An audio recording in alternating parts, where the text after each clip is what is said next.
بسم الله الرحمن الرحيم. الأب المثالي.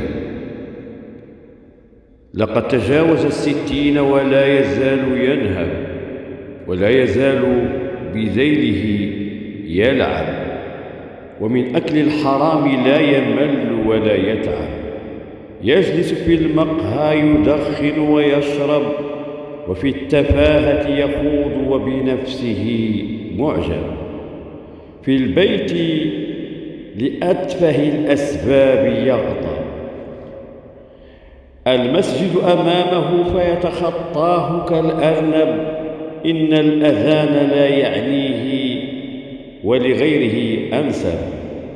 حاد البصر والسمع كالثعلب، يتتبع عورات النساء عن كثب.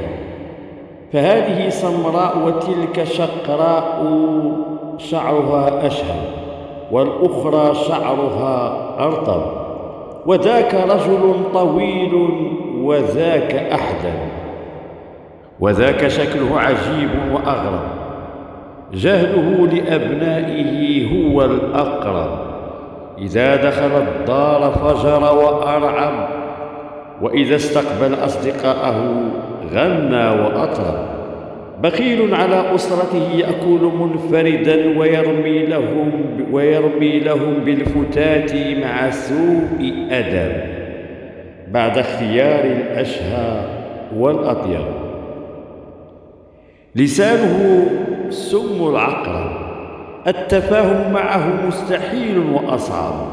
ورأيه وإن كان مخطئا هو الأرجح، وهو الأصوب والأغلب.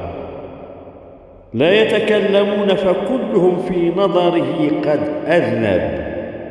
إذا شخرت زوجته انقض عليها كنسر ذي مخلب، وأحيانا يضربها والأولاد يتفرجون كأنهم في ملعب. لا يعصون أوامره ويحققون له كل مطلب. إنهم يعيشون معه في جو مكهرب، ويردد دائما: احمدوا الله أني لم أهجركم ولم أهرب. فيتمنون هلاكه في أجل أقرب. المرجو الاشتراك في القناة وتفعيل زر الجرس ليصلكم كل جديد إن شاء الله، وجزاكم الله كل خير.